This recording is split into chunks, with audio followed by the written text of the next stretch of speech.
오늘 하나님께서 우리에게 주신 말씀은 마태복음 16장 13절에서 20절 말씀입니다. 제 성경으로는 구약 27페이지에 있습니다.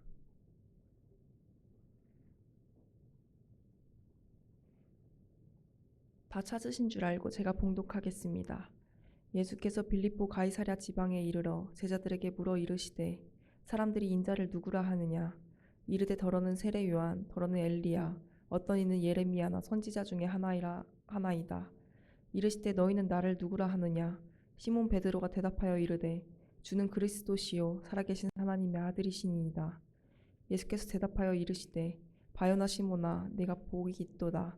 이를 내가 알게 한 이는 혈육이 아니요 하늘에 계신 내 아버지시니라. 또 내가 내게 이르노니 너는 베드로라.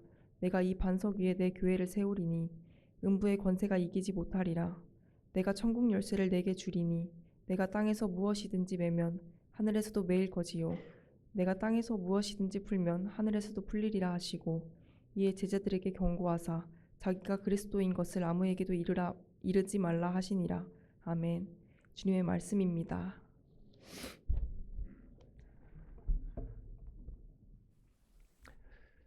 주님의 부활이 저의 부활 신앙으로 이어지기를 주님의 이름으로 간절히 축원드립니다.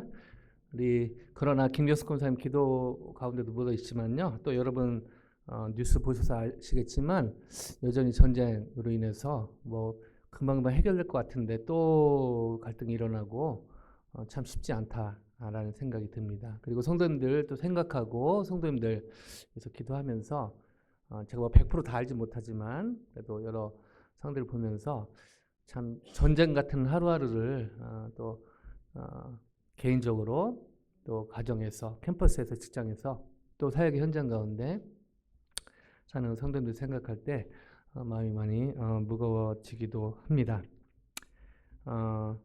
최근에 어느 그 소셜 미디어에 어떤 미국의 초등학교부터 고등학교 12년을 책임지는 기독교 어떤 학교의 프린시퍼 교장이 신 어떤 분이 이렇게 글을 남겼는데요. 제가 그 번역을 제가 한 건 아니고 또 앱을 통해서 했는데 내용이 이렇습니다. 저는 52세입니다. 18년 동안 기독교 교육에 몸담아왔습니다. 작년에 우리 졸업생들을 추적하기로 결정했습니다. 그리고 그 결과는 저를 메스껍게 만들었습니다. 졸업 후 5년 안에 우리 아이들, 즉 12년 동안 기독교 교육을 받은 아이들의 68%가 신앙을 떠났습니다. 우리는 학부모들에게 1년에 15,000불씩 받고 있습니다. 그리고 우리는 그 아이들을 무신론자가 되도록 준비시키고 있었습니다. 저는 18년 동안 기독교 교육에 있었습니다. 우리는 공립학교와는 다르다고 믿었습니다. 아니, 더 낫다고, 더 안전하다고 믿었습니다. 매주 채플이 있고 매일 성경 시간이 있고 몇 끼니마다 기도했습니다. 우리는 강한 기독교 청년들을 세우고 있다고 생각했습니다. 적어도 저는 그렇게 생각했습니다. 지난 봄 졸업생들을 대상으로 설문조사를 하기로 했습니다. 쭉 글이 이어지는데요. 68%가 앞서도 얘기했지만은 자신이 기독교인하고 밝히지 않는 것을 발견하게 되었습니다. 채플, 성경 수업, 기독교 교사 그 모든 것에도 불구하고 그런데도 3분의 2가 넘는 아이들이 신앙을 떠났습니다. 처음에는 믿기지 않았습니다. 그래서 몇몇 졸업생들에게 직접 전화를 걸었습니다. 무슨 일이 있었니? 너는 평생 기독교 학교에 다녔잖아. 대답은 거의 똑같았습니다. 대학에 가서 기본적인 질문에도 답하지 못했습니다.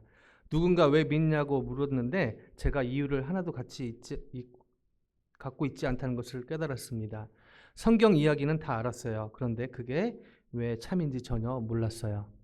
이건 어떤 소설이 아니고요.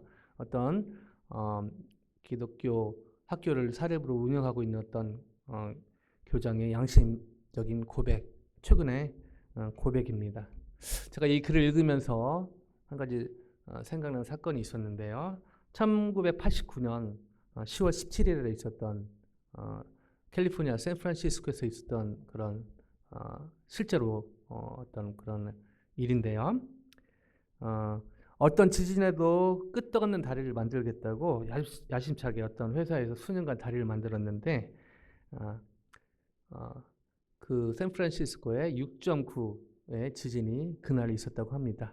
딱 4초 걸렸는데요. 그 4초 안에 그 다리가 엿가락처럼 휘어지게 된 것이죠. 이 다리가 여러분 샌프란시스코 금문교 옆에 있는 베이브리지라고 현대식으로 지어진, 지금 다시 지어져서 멋진데 어떤 지진에도 흔들리지 않는 다리를 만들겠다고 야심차게 만들었는데 무려 4초 만에 엿가락으로 휘어져 버린 것이죠. 영적으로도 마찬가지인 것 같습니다. 제가 평생 교회 다니고 감사하게도 저희 교회 대학 청년부 지체 중에 교회 다니다가 무신론자가 되거나 다른 종교로 개종했다는 얘기는 제가 못 들어봤는데요. 감사하죠. 그러나 저 인생에서도요, 이런 영적 지진, 6.9 강도의 지진이 있을 때 흔들리지 않기는 쉽지 않은 것 같습니다. 어떻게 보면은 주님 안에 참다운 신앙이란 흔들리지 않는 것이 아니라 흔들려도 다시 오뚜기처럼 돌아오는, 또 넘어져도 일어서는 것이 주님 안에 진정한 신앙이 아닌가 생각을 하는데요.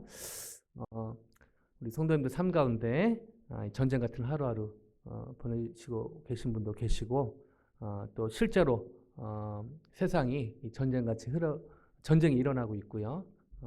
이런 상황에서 저희 영적인 삶도 돌아봐야 되는 그런 시점이 아닌가 생각됩니다. 어떻게 하면 강도 6.9 아니 그보다 훨씬 심각한 영적 지진이 와도 흔들리지 않을 수가 아니라 흔들려도 때론 넘어져도 다시 일어설 수 있을까요? 하나님, 저희가 어떤 그 영적 지진에도 흔들리지 않는 것을 원하시는 것이 아니라 여러분 어떤 영적 지진이 왔을 때 흔들리는 것 그 자체가 죄거나 그 자체가 나쁘다고 볼 수는 없습니다. 저희가 신앙 생활을 한다고 하지만 인간이기 때문에 흔들 수 있는 것이죠. 그러나 얼마나 빨리 다시 일어서고 얼마나 다시 원점으로 돌아오는가, 이것이 더 중요하지 않나 그런 생각을 해봅니다. 혹시 오늘 하루하루 살면서 또 봄은 됐지만 여러 또 환경으로 인해서 흔들리고 계신 분들, 또 쉽지 않은 시간들 보내고 계신 분들 혹시 계시다면 오늘 이 말씀 통해서 다시 한번 중심을 잡는 놀라운 은혜가 있길 바라고요. 또 굳건하게 신앙생활하고 계신 분들은 더 어떤 격려의 메시지로 같이 주님의 음성 들었으면 좋겠습니다.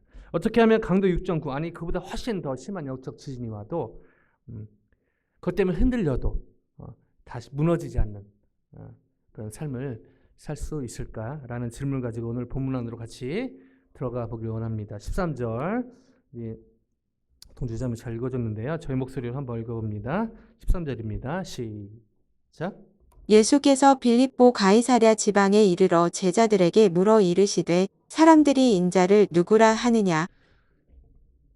자, 저희가 너무나 많이 그리고 또 자주 이렇게 듣는 어떤 패시지로 볼 수 있는데요. 예수님께서 제자들에게 사람들이 인자를 누구라 하느냐라고 사람들의 반응을 예수님이 지금 묻고 계시는 장면이 오늘 본문의 어떤 배경으로 볼 수가 있습니다. 이따 자세히 보겠지만요. 참고로 인자, Son of Man, 이것은 성경의 사복음서에 81번 언급이 되어 있는데요. 두 번을 제외하고는 모두 예수님께서 직접 당신의 입을 통해서 말씀하신 표현입니다. 자, 인자라고 Son of Man이라고 예수님께서 말씀하신 여러 이유가 있는데 특별히 이 하나님, 신성하신 하나님이면서 동시에 당신께서 이 성육신하신 하나님 뜻을 이루기에 성육신하신 완전한 사람인 것을 100% 하나님이면서 동시에 100% 사람인 것을 강조하기 위해서 이 표현을 쓰신 것을 볼 수가 있습니다. 그리고 그냥 생뚱맞게 그렇게 쓰신 것이 아니라 구약에 수차례 이렇게 예언이 된 것이죠. 그래서 구약의 말씀을 이루려고 오신 그 메시아인 것을 예수님께서 강조하신 표현이라고 볼 수가 있습니다. 자, 이때 예수님께서 빌립보 가이사랴 지방에 이르러서 제자들에게 본인이 누구인지 당신에 대해서 말씀하셨는데 사람들은 과연 예수님을 어떻게 생각하는지 이렇게 물어보신 것이죠. 자, 이때 제자들이 사람들의 반응을 얘기합니다. 14절인데요. 같이 한번 읽어볼까요? 시작. 이르되 더러는 세례 요한, 더러는 엘리야, 어떤 이는 예레미야나 선지자 중에 하나라 하나이다. 당시 사람들이 예수님에 대해서 어느 정도 인식은 있었지만 온전히 구약에 예언된 그 메시아로 오신 그런 예수님으로는 인식하지 못하고 있었음을 이 고백에서 볼 수가 있습니다. 사람들은 예수님에 대해서 부분적으로 알고 있었지만 그러나 예수님이 진짜 어떤 분이신지는 잘 알지 못했다는 것이죠. 자, 이런 상황에서 예수님이요 초점을 좀 바꿉니다. 이렇게 바꾸는데요. 15절 같이 한번 읽어볼까요? 15절 시작. 이르시되 너희는 나를 누구라 하느냐? 자, 나에 대해서 뭐라고 하느냐 이렇게 물어보다가 너희는 과연 나를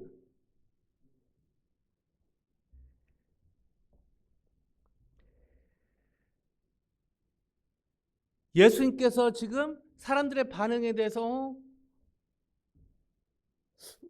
하다가 갑자기 제자들에게 너희는 나를 누구라 하느냐? 지나가는 누구에게 이렇게 저 사람이 나에 대해서 어떻게 생각하느냐 이렇게 묻다가 결국 예수님의 관심이 제자들에게 있었던 것이죠. 너네들은 과연 나를 그럼 누구라 하느냐 이렇게 물어보신 것이죠. 자, 이때 베드로가 이렇게 고백합니다. 16절 시작. 시몬 베드로가 대답하여 이르되 주는 그리스도시요 살아계신 하나님의 아들이시니이다. 그 유명한 마태복음 16장 16절, 요한복음 3장 16절 못지않게 유명한, 그리고 저희가 너무너무 사실은 중요하게 알고 있어야 되고 외워야 되고 또 실제로 의미를 파악해야 되는 구절인데요. 주는 그리스도시요 살아계신 하나님의 아들이라고 베드로가 고백을 합니다. 자, 그리스도 히브리어 메시아를 헬라로 번역한 건데요. 기름 부음 받은 자, 여러분 많이 들으셔서 아시겠지만 이런 의미입니다. 한마디로 하나님의 일을 하시는 하나님의 종이란 뜻이고요. 쉽게 얘기하면 예수님의 인성, 사람의 100% 사람의 그런 부분을 강조한 표현이라고 얘기할 수 있습니다. 그리고 동시에 뒤에 그리스도시여 살아계신 하나님의 아들, 바로 예수님의 신성을 강조하는 것이죠. 즉 예수님은 100% 신성을 가진 하나님이시고 100% 인간 휴메너리를 가지신 사람, 인성을 가지신 사람이었다. 이것을 베드로가 지금 고백을 하고 있는 것입니다. 자, 여기에서 좀 더 저희가 집중해서 봐야 될 게 있는데요. 원문을 헬라로 보면요, 이 그리스도와 하나님의 아들이라는 말 앞에 관사 호가 붙습니다. 헬라 호가 붙는데요. 즉 예수님이 메시아 되심을 강조하는 동시에 예수님의 절대성, 유일성, 초월성을 강조하는 표현인데요. 그래서 이 마태복음 16장 16절은요, 예수님의 고백 중에 가장 완벽한, 예수님에 대해서 고백 중에 가장 완벽한 그런 표현으로 볼 수가 있고요. 기독교 신조의 핵심이라고 볼 수가 있습니다. 주는 그리스도시요, 예수는 그리스도시요 살아계신 하나님의 아들이십니다. 예수님은 100% 신성을 가진 하나님이시요 100% 사람이신, 인성을 가지신 사람이시다. 이것이 제가 제 기독교의 핵심의 교류의 어떤 핵심적인 그런 교리라고 볼 수가 있는 것이죠. 자, 이때 예수님께서 이렇게 반응하시는데요. 17절 같이 읽어볼까요? 시작. 예수께서 대답하여 이르시되 바요나 시몬아 내가 복이 있도다. 이를 내게 알게 한 이는 혈육이 아니요 하늘에 계신 내 아버지시니라. 자, 예수님께서 극찬을 하시죠. 극찬을 하십니다. 자, 여기에 대해서는 잠시 후에 다시 볼 거라서 잠깐 넘어가겠는데요. 자, 극찬을 하시면서 예수님은 이렇게 또 첨언하십니다. 18, 19절인데 두 절 같이 읽습니다. 시작. 또 내가 내게 이르노니 너는 베드로라. 내가 이 반석 위에 내 교회를 세우리니 음부의 권세가 이기지 못하리라. 19절요. 내가 천국 내가 열쇠를 천국 내게 열쇠를 주리니 내가 땅에서 무엇이든지 매면 하늘에서도 매일 것이요 내가 땅에서 무엇이든지 풀면 하늘에서도 풀리리라 하시고. 자, 너무너무 사실은 중요한 그런 구절 중에 하나인데요. 이 예수님이 극찬을 하시고 천국 열쇠를 내게 주겠다 말씀하시면서 그 하늘에서도 내가 땅에서 무엇을 매면 하늘에서 매일 것이요 네가 땅에서 무엇을든지 풀면 하늘에서도 풀리리라 라고 이 어떤 권세에 대해서 얘기를 하시는데 이 거에 어떤 근거가 되는 그런 말씀을 이어가 18절로 다시 돌아가 보면요. 이 엄청난 축복의 근거가 18절인데요. 내가 이르노니 여기에 그 어떤 신적인 거리를 부여하시는데 베드로의 엄청난 신앙 고백이 예수님께서 나도 할 말이 있다. 그게 바로 18절인데요. 너는 베드로라 내가 이 반석 위에 내 교회를 세우리니 음부의 권세가 이기지 못하리라. 너무너무 중요한 말씀인데요. 이 말씀에 대한 해석을 잘못하면 기독교와 캐톨릭이 갈리게 되는 것이죠. 중세 그 캐톨릭이 그렇게 영적인 암흑기라고 불렸던 그런 캐톨릭의 어떤 기반이 됐던 말씀이 이 18절인데요. 놀랍게도 안타깝게도 18절을 잘못 해석한 거기에 있습니다. 자, 여기에 보면은 전에도 말씀드린 적이 있는데요. 이 베드로, 페트로스라는 단어인데요. 돌 반석이죠. 자, 이 단어 자체는 페트로스는 그 남성형 고유 명사인데 여기서 반석은요. 이 헬라어로 페트라라는 단어입니다. 바로 여성형 명사로 쓰였다는 것이죠.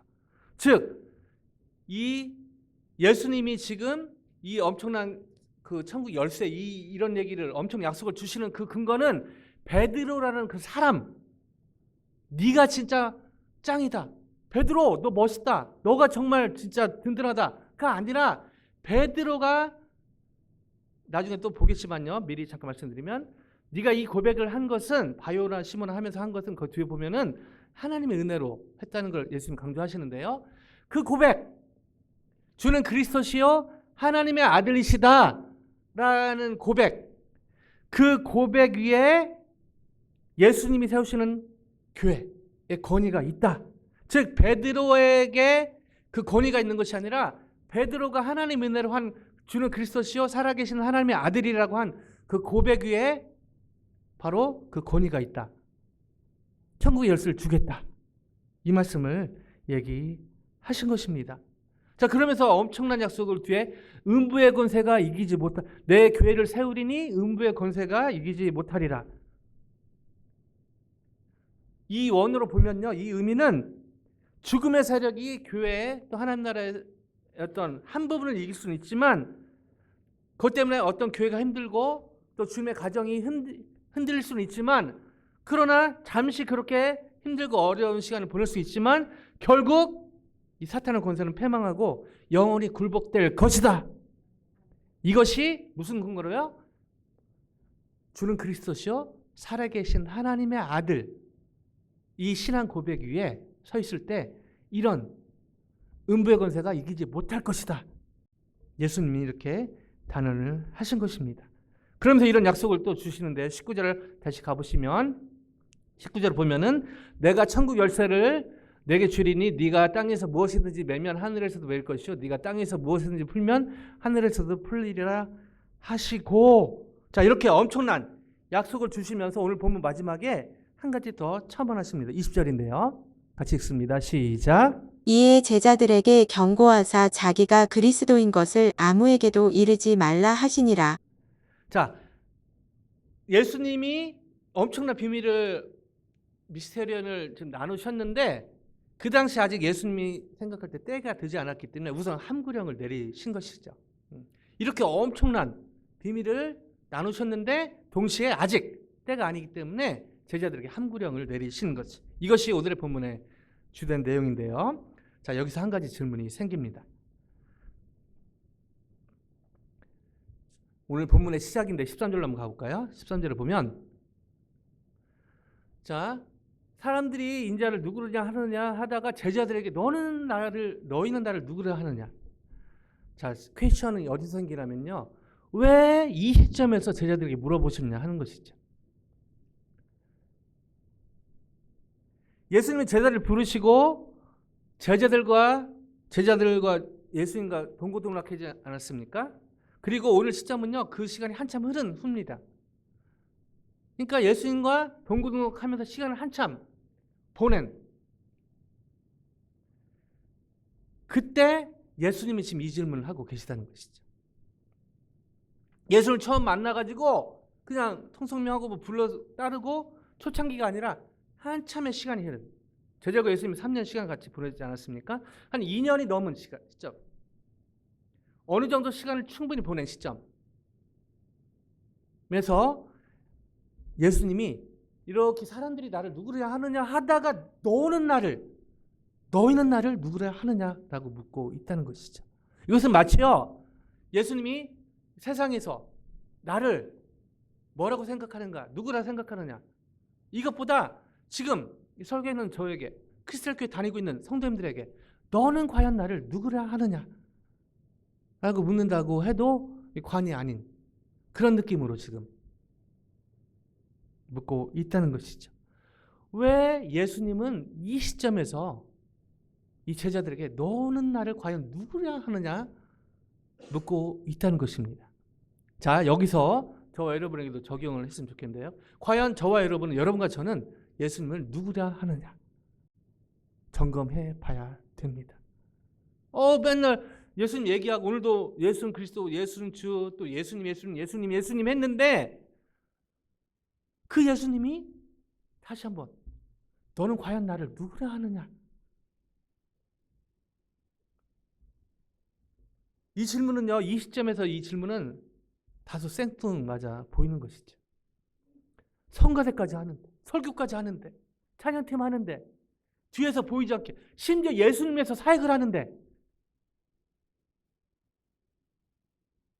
아니 그냥 모르는 사람, 무슬림들, 저기 사는 사람, 우리 권사님 기도 속에 믿지 않은 영혼, 잃어버린 영혼, 그 사람들의 예수님이 누구라 하느냐 묻는 것은 뭐 전도할 때 필요하니까. 근데 예수님을 위해서 나름대로 교회도 다니고 봉사도 하고 심지어 성경을 가르치고 저는 설교도 하고 이런 분위기에 익숙해 있는, 심지어 이들은 제자들이지 않았습니까? 그 제자들에게 예수님이 너희는 나를 과연 누구라 하느냐, 왜 이 시점에서 이걸 물어봤는가, 질문이 아니 생길 수 없는 것이죠. 자, 이 질문에 답을 얻기 위해서는 저희가 본문으로 다시 한번 가볼 필요가 있는데요. 13절을 좀 천천히 다시 한번 읽어봅니다. 앞에 있죠? 다시 읽습니다. 시작.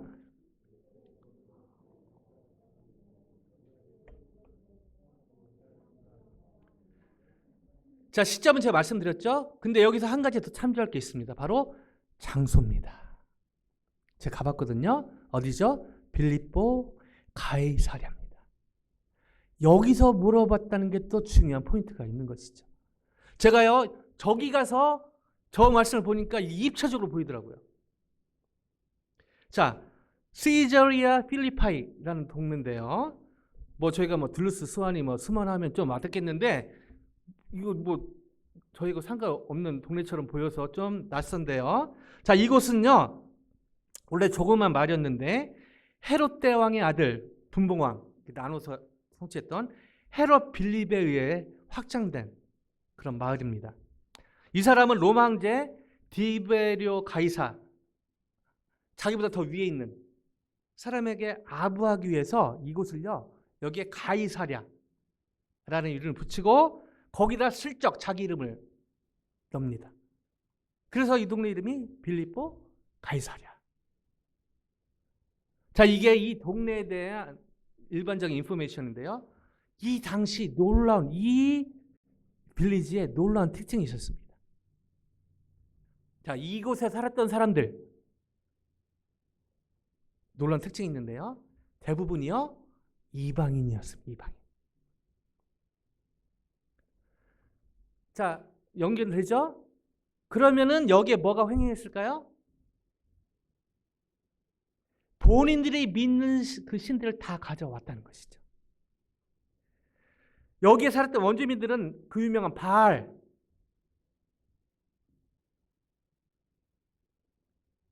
그리고 여기에 헬라계 사람들도 살았는데요. 살림과 야수의 신인 판을 위해서 산당을 또 지었습니다. 자, 헤롯은요 가이사 아우구스토에게 아부하기 위해서 이곳에 황제 신전을 건립해 그 흔적이 또 있더라고요. 보니까 뭐죠? 바로 이 당시에 우상 숭배의 메카가 바로 여기였다는 것이죠. 메카 중에 하나가. 우상들이 판치는 우상 숭배하면 그냥 뭐 그 사람들이 자기가 우상표를 하지 않았겠죠. 그러나 주님의 시각으로 보면요, 바로 우상들이 판치는 한복판에 예수님이 일부러 제자들 데리고 가서 사람들이 나를 누구로 하느냐 하니까 뭐 예수님도 잘 몰랐겠죠. 들었겠지만 잘 몰랐겠죠. 근데 예수님의 포인트가 어디죠? 제자들. 우상 숭배가 판치는 한복판에서 너는 나를 누구랴 하느냐. 자, 이것은 단순히 나에 대한 인포메이션을 묻는 게 아니라 나를 어떻게 믿고 따르고 있느냐를 물어보신 것입니다. 마치 이런 것이죠. 일본의 산당에 이렇게 활동하는 일본의 자체대로 확인된 신만 800만 신이라고 합니다. 800만. 그 중에 하나가 예수라고 하죠. 그래서 예수 들어봤냐고 하면 잘 모릅니다. 일본 사람. 그냥 800만 신 중에 그냥 가미와 그냥 어떤 신 중에 하나거니 그렇게 생각한다는 것이죠. 마치 800만 잡신이 우글거리는 일본 한복판에서 예수님이 제가 어떤 선교팀에 갔을 때 선교팀 멤버들에게 너는 나를 누구냐 하느냐. 일본만 그런가요? 지금 미국은 어떻습니까? 미국도 종교의 자유가 있다고 하지만 그러나 여러분 다양한 형태의 우상숭배가 있는 곳이 미국 아닙니까? 자, 더 심각한 곳이 있죠. 어디죠? 바로 저와 여러분의 생각 속입니다.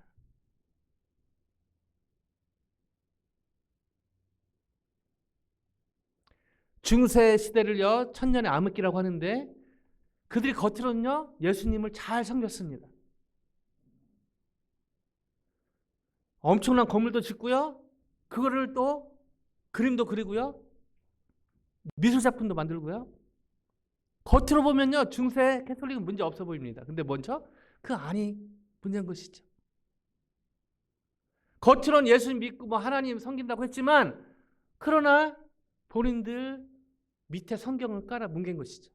성경을 이용해서 본인들의 부를 취하고 본인들의 권력을 유지시킨 것입니다. 그래서 중세 천년을 암흑기라고 부르지 않습니까? 그리고 말라기하고 마태복음 사이에 영적인 암흑기 400년, 시간도 비슷한 일들이 많이 있었던 것이죠. 근데 더 거기 못지않게 심각한 곳 어디 있죠? 어쩌면 저와 여러분의 생각 속일 수 있다는 것이죠. 어쩌면 저와 여러분의 마음 속일 수 있다는 것입니다.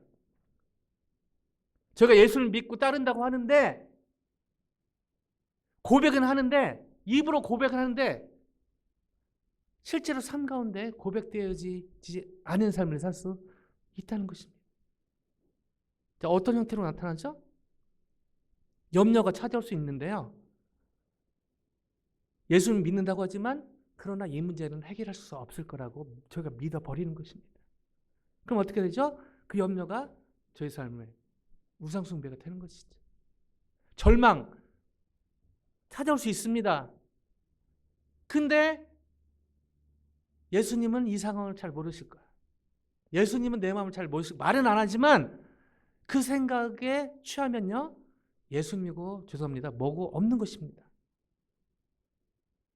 또 뭐죠? 누군가 미워하는 마음, 우리가 다르기 때문에 찾아올 수 있습니다. 다르기 때문에요. 어떻게 다 좋아합니까? 어떻게 다 싫어합니까? 좋아하는 사람도 싫어하는 사람도 있죠. 그러나 그 싫어하는 마음을 계속 품고 미워하는 마음을 갖고 있으면요, 그 미움이 우상이 되는 것입니다. 저가 다 다르기 때문에 여러 환경과 사람에 대해서 판단하는 마음 들 수 있습니다. 근데 그 판단하는 마음을 그냥 묵상하고 품고 있다면 그것이 우상 숭배가 되는 것이죠. 그냥 내 감정, 내 생각.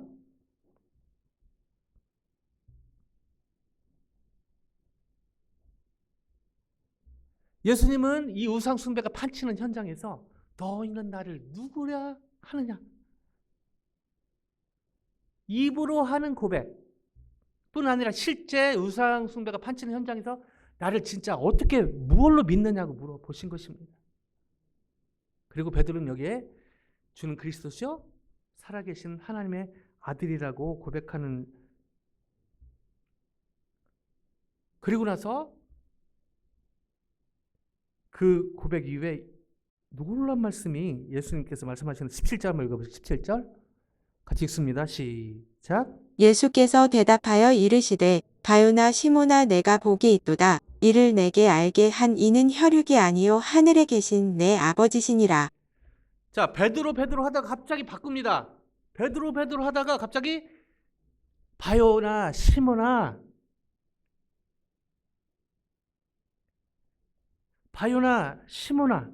개인적인 이름으로 지금 부르고 있는 것이죠. 여러 의미가 있지만 바로 그 뒤에 때문에 그렇습니다. 이를 내게 알게 하는 혈육이 아니요 하늘에 계신 네 아버지시다. 결국 이런 고백을 할 수 있는 건 하나님의 은혜다. 그리고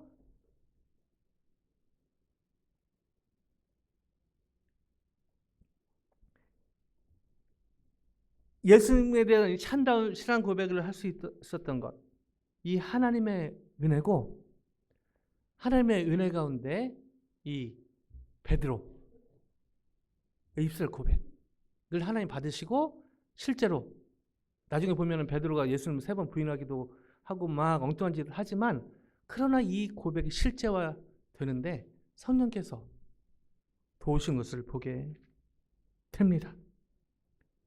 즉 예수님은 지금 제자들의 마음 중심에 예수님을 어떻게 믿고 있는가? 혹시 입술로는 겉으로는 예수님의 제자의 삶을 살고 있는데 실제로 진짜 예수님 나를 진짜 그리스도요 하나님의 아들로 믿고 있는가를 점검하신 것입니다. 무슨 말이죠? 저희가 찬양도 하고 고백도 했지만 우상숭배 한복판에서 또 삶의 여러 문제 가운데 예수님을 그리스도여 하나님의 아들이라고 고백은 할 수 있지만 그러나 실제로 저희가 그렇게 안 믿을 수 있다는 것입니다. 뭐 안 믿는다는 건 좀 저기 한 거고요. 그 믿음이 약해질 수 있다는 것이죠. 그래서 결국 그 염려가 더 크고 그 절망이 더 크고 그 미움이 더 크고 그 판단이 더 크고 돈 문제가 더 크고 그 대인관계가 더 크고 가족 문제가 더 우선이고 예수님이 지금 묻고자 제자들에게 전공하시고자 했던 것 바로 마음 중심에 과연 예수님은 탑 프라이어리인가? 진짜 제자들의 삶 가운데 예수님이 그리스도요 살아계신 하나님의 아들로 작동하고 있는가를 점검하신 것이죠. 그래서 우상숭배가 판치는 한복판에서 이것을 점검을 하신 것입니다. 자, 여기서 저희는 강도 6.9 그보다 심한 영적 전쟁이 와도 때로 흔들리지만 흔들려도 무너지지 않을 수 있는 놀라운 팁을 얻게 되죠. 뭐죠? 세상의 한복판에서 우상숭배 한복판에서 때로는 생각이 염려와 절망과 판단과 미움이 꽉 찬 상황에서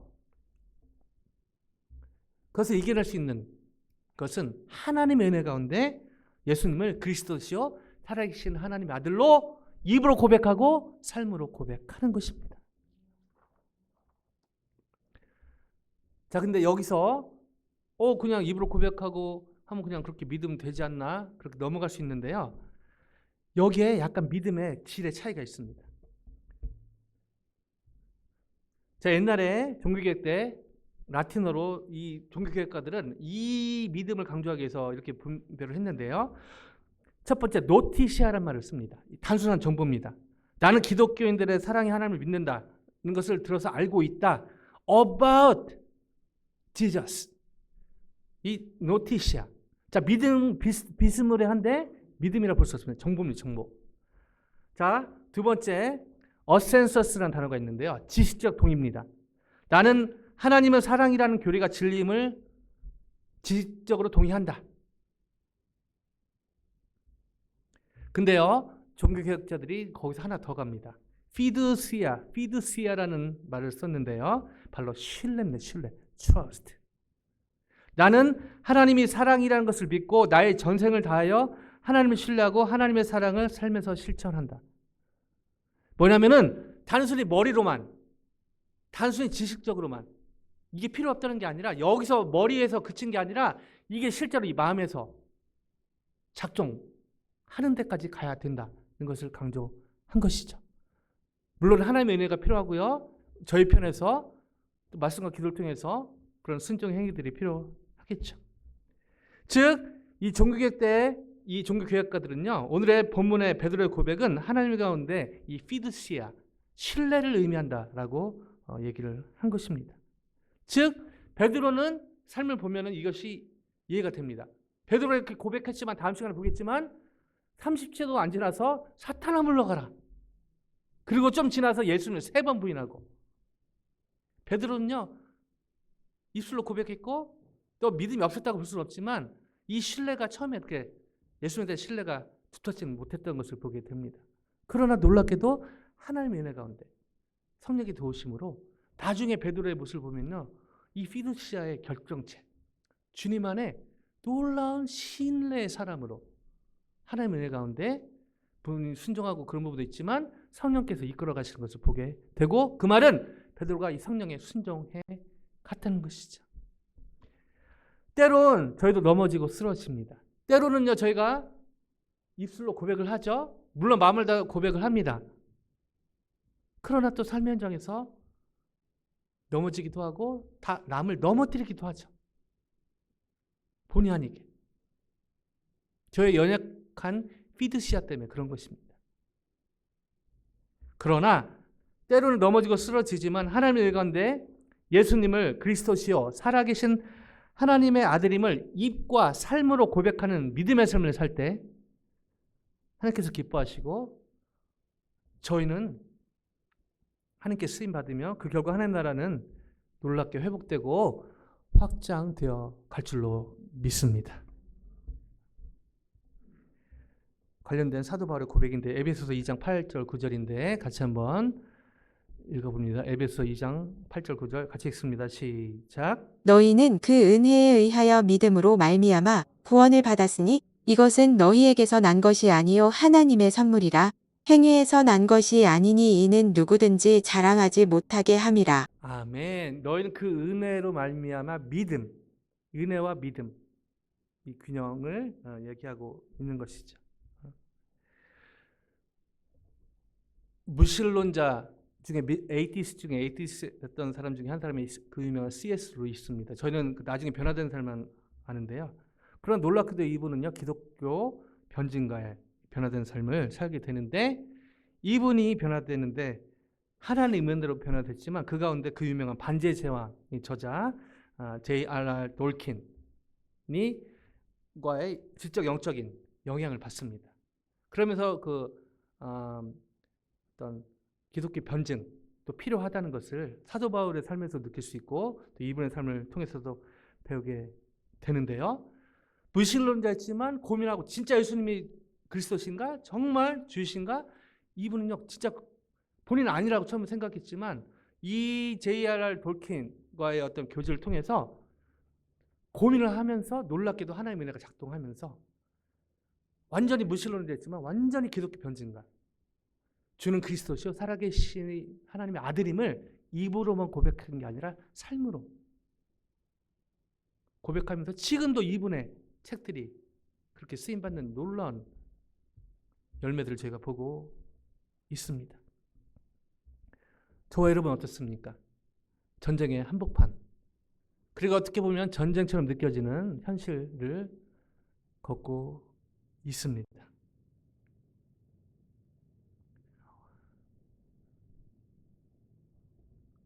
최근에 제가 말씀과 기도 가운데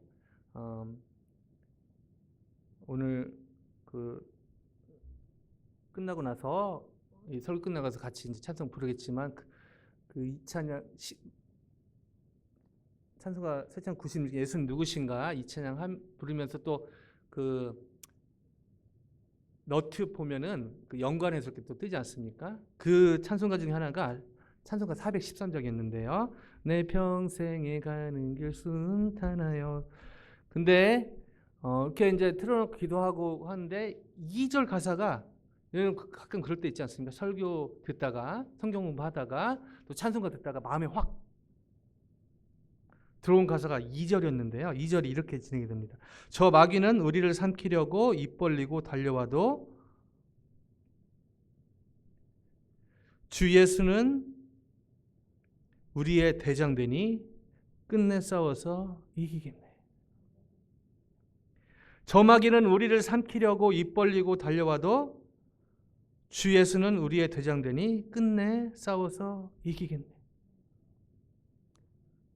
이 설교를 준비하고 계속 다듬으면서 그 2절이 저에게 확 들어오는 것을 느꼈습니다. 주는 그리스도시요 살아계신 하나님의 아들로 입으로 고백하고 삶으로 고백하고 싶은데 때로는 삶에 입으로는 하겠지만 삶의 어떤 문제 한복판에서 이거 고백하기 참 쉽지 않는 어떤 주의 사람들, 가끔 저 자신을 보면서 제가 목사고 캠퍼스 또 선교사고 간사지만 쉽지 않은 지점이 있다. 기도 가운데 근데 이 가사가 딱 들어오는 것을 성령께서 역사하심을 느꼈습니다. 그래서 제가 궁금해서 영어 가사를 찾아봤어요. 근데 의역을 너무 멋있게 잘했던 의역을. 영어 가사를 승강강에서는 영어 가사는 띄지 않겠고요. 그거를 그냥 원문대로 해석하면 사탄이 나를 괴롭히고 시련이 닥쳐와도 사탄은 영적인 공격을 얘기하고요. 시련은 이제 본인의 어떤 잘못한 것들 부분, 뭐 다른 사람의 부분. 근데 이 사람의 시련은 뭐 있죠? 자녀가 5 있었는데 아들이 먼저 죽습니다. 아픔이 있었죠.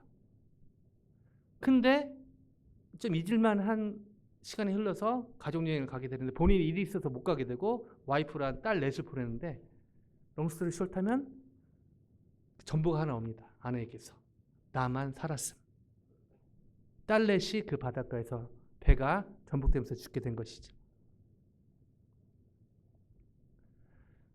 너무너무 힘들고 너무너무 하나님께 원망되고 너무너무 흔들리고 그런 상황에서 롱스토리 숏하면 하나님의 은혜로 정리하고 다시 그 지점을 배 타고 가는 그때 성령께서 주신 가사라고 합니다. 사탄이 나를 괴롭히고 시련이 닥쳐와도 이 복된 확신이 나를 다스리게 하소서. 자, 그 확신의 내용입니다. 그리스도께서 나의 무력한 형편을 돌아보셨고 내 영혼을 위해 자신의 피를 흘리셨습니다.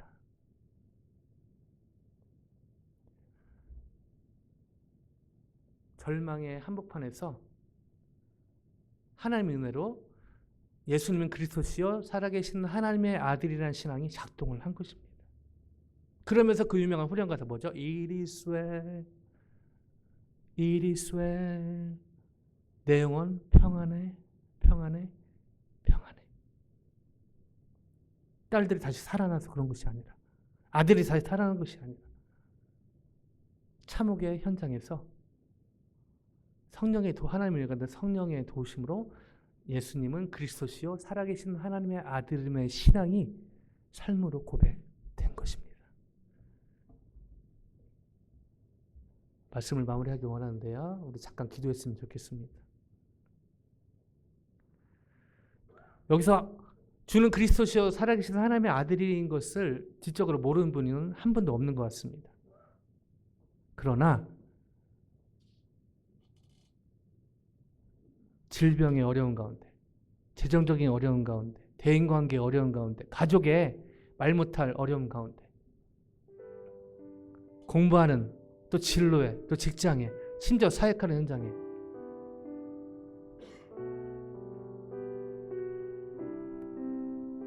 말할 수 없는, 말하기 힘든 그런 어려움 가운데